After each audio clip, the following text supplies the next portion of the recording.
नमस्कार दोस्तों, आपका स्वागत है। आज हम निक्की नाम के एक लड़की की कहानी देखेंगे। वो ब्राज़ील की रहने वाली है। वो ये कहती है कि मैं एक बार अपनी स्कूटी से वो रोड से जा रही थी और एक गाड़ी ने आकर पीछे से उसको ज़ोर से ठोक दिया। वो ये कहती है कि मेरा मतलब मैं एकदम बेहोशी नीचे गिर गई। मुझे समझ नहीं आया कि अचानक आखिर मेरे साथ क्या हुआ। और वो ये कहती है कि जब मुझे थोड़ा सा होश जैसे लगा तब मैं ये देख रही हूँ कि नीचे मेरा जो शरीर था वो गिर पड़ा है और मेरी जो आत्मा है शरीर के ऊपर तैर रही है और बहुत सारे लोग वहाँ पर जमा हो रहे हैं और मुझे मतलब उठा रहे हैं। कोई एम्बुलेंस को फ़ोन करने की कोशिश कर रहा है, कोई दूसरे से कुछ मदद मांग रहा है। तो इस तरीके से सारी चीज़ें हो रही थी। और बाद में निक्की हमसे ये कहती है दोस्तों कि वो मतलब जिस अवस्था में थी वहाँ पर वो ये कहते हैं कि मेरे आजू बाजू मुझे ये महसूस हो रहा था कि मैं वहाँ पर अकेली नहीं हूँ। जैसे और भी कुछ मतलब आत्माएं मेरे साथ है लेकिन वो मेरे सामने डायरेक्टली प्रकट नहीं हो रही थी। लेकिन एक आत्मा को वो कहते हैं कि मैं उनको पहचान गई। वो मेरे दादाजी थे जो आज से तकरीबन 6-7 साल पहले वो इस दुनिया से चले गए थे। और उसके बाद वो ये कहते हैं कि सारे जो आत्माएं थी मेरी कहीं ना कहीं मदद करने की कोशिश कर रही थी।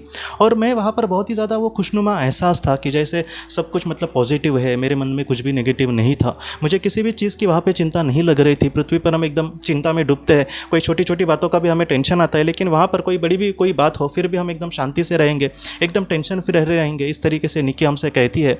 और उसके बाद वो ये कहते हैं कि कुछ देर हुई, बाद में मैं फिर से अपने शरीर पर चली गई। वो ये कहते हैं कि जब शरीर में मैं बाहर थी तब मुझे अच्छा लग रहा था, लेकिन मैं शरीर में जाने के बाद फिर से मतलब ऐसी छोटी छोटी चीज़ों के बारे में सोचना, उससे दुखी होना, ये सारी चीज़ें हो गई। और मुझे बहुत ही ज़्यादा दर्द भी हो रहा था क्योंकि उसको लगा था।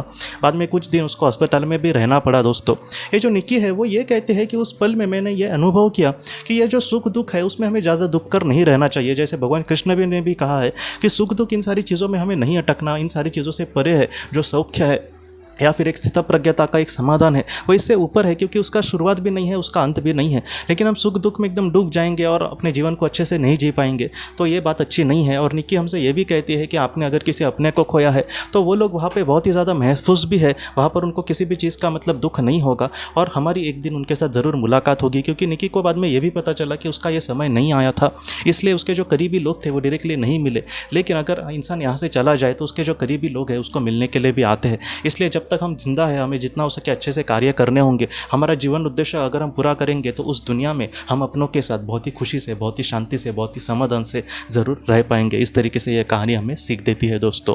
तो दोस्तों, हम अपने अगले वीडियो में मिलते हैं। आप अपने परिवार का ख्याल रखना। आपका बहुत बहुत धन्यवाद। अगर आपको पास्ट लाइफ रिग्रेशन या फिर हमारे अपनों के लिए ऑटोमेटिक राइटिंग करनी है तो आप इस व्हाट्सएप नंबर पर मैसेज कर सकते हैं। हम आपको किसी अच्छे थेरेपिस्ट के बारे में ज़रूर बताएंगे। आपका बहुत बहुत धन्यवाद।